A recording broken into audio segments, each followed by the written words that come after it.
সদাপ্রভু মঙ্গলময়, কষ্টের সময়ের আশ্রয়স্থান। যারা তার মধ্যে আশ্রয় নেয় তিনি তাদের দেখাশোনা করেন। তোমাদের জন্য আমার পরিকল্পনার কথা আমি জানি, তা তোমাদের মঙ্গলের জন্য, ক্ষতির জন্য নয়। সেই পরিকল্পনার মধ্য দিয়ে তোমাদের ভবিষ্যতের আশা পূর্ণ হবে। যারা হারিয়ে গেছে আমি তাদের খুঁজব, এবং যারা বিপদে গেছে তাদের আমি ফিরিয়ে আনব। আমি আহতদের ঘা বেঁধে দেব এবং দুর্বলদের সবল করব। গরিবেরা, তোমরা ধন্য, কারণ ঈশ্বরের রাজ্য তোমাদেরই। ধন্য তোমরা যাদের এখনো খিদে আছে, কারণ তোমরা তৃপ্ত হবে। যারা এখন কাঁদছ, তোমরা ধন্য, কারণ তোমরা হাসবে। মানুষ কেবল রুটিতেই বাঁচে না। এই জন্য আমি তোমাদের বলছি, চাও, তোমাদের দেওয়া হবে। খোঁজ করো, পাবে। দরজায় ঘা দাও, তোমাদের জন্য খোলা হবে।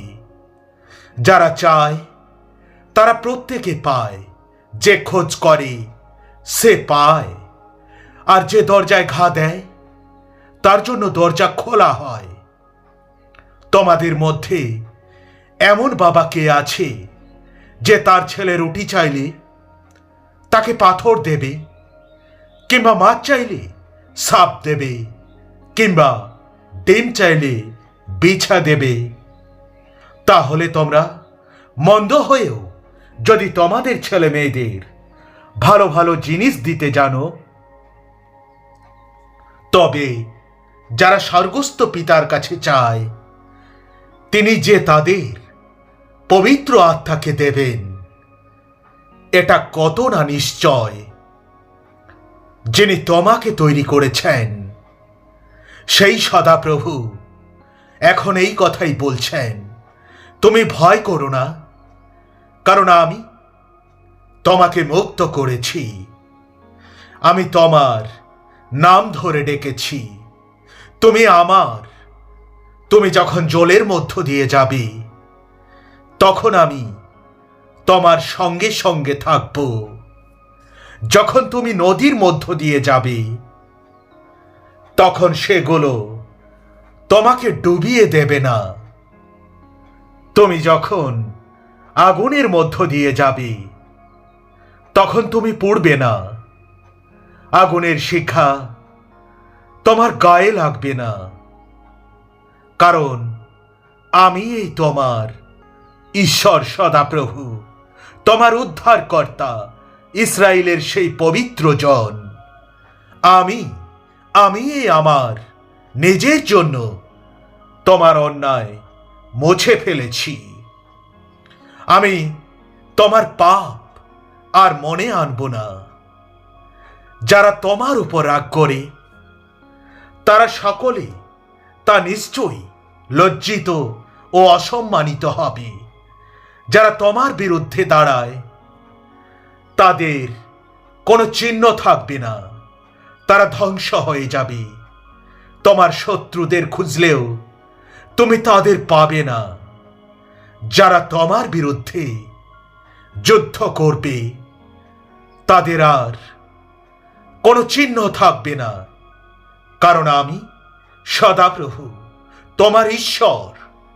আমি তোমার ডান হাত ধরে আছি আর তোমাকে বলছি, শিশুকে যে জন্ম দিয়েছে তার উপর সে কি মমতা করবে না?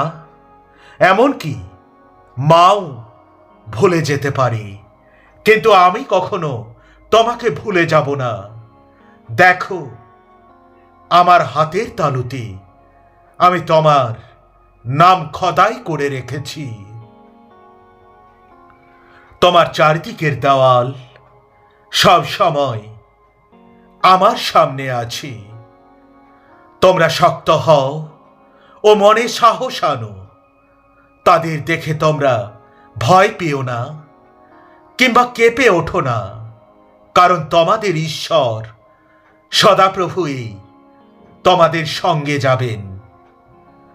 তিনি কখনো তোমাকে ছেড়ে যাবেন না বা ত্যাগ করবেন না। তোমরা সদাপ্রভুর উপর আশা রাখো, মনে শক্তি আনো ও সাহসে বুক বাঁধো, আর সদাপ্রভুর উপর আশা রাখো। যদি পর্বত সরে যায় আর পাহাড়ও টলতে থাকে, তবুও তোমার জন্য আমার অটল ভালোবাসা সরে যাবে না, কিংবা আমার শান্তির ব্যবস্থা টলবে না। তোমার বিরুদ্ধে তৈরি করা কোনো অস্ত্রই টিকবে না। তোমাকে দোষী করা প্রত্যেকটি লোকের যুক্তি খণ্ডন করে তুমি তাদেরই দোষী করবে। এই হলো সদাপ্রভুর দাসীদের অধিকার আর তাদের উপযুক্ত পাওনা। আমার নাম সর্বক্ষমতার অধিকারী সদাপ্রভু। আমি তোমাদের মুখে আমার বাক্য দিয়েছি। তোমার উপর যার মমতা রয়েছে সেই সদাপ্রভু এই কথাই বলছেন।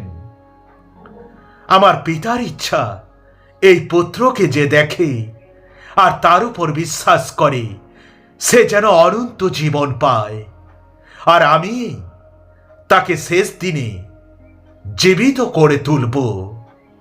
অর্থাৎ ঈশ্বরের ইচ্ছা আমরা যেন তার পুত্র যিশুকে বিশ্বাস করি এবং সেই বিশ্বাসের দ্বারা অনন্ত জীবনের অধিকারী হই, এবং আমাদের মৃত্যুর পর যখন যিশু আমাদের বিচার করবেন তখন তিনি আমাদের স্বর্গে পাঠান।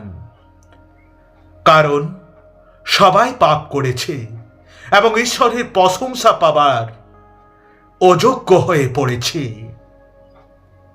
সব মানুষ পাপ করেছে এবং এই পাপের জন্য সবাই ঈশ্বরের কাছ থেকে দূরে সরে গেছে, যে কারণে তাদের জন্য স্বর্গের পথ বন্ধ হয়েছিল।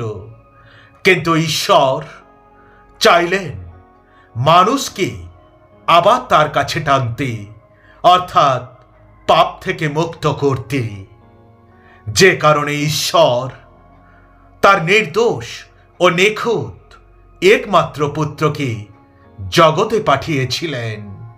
জয় যিশু।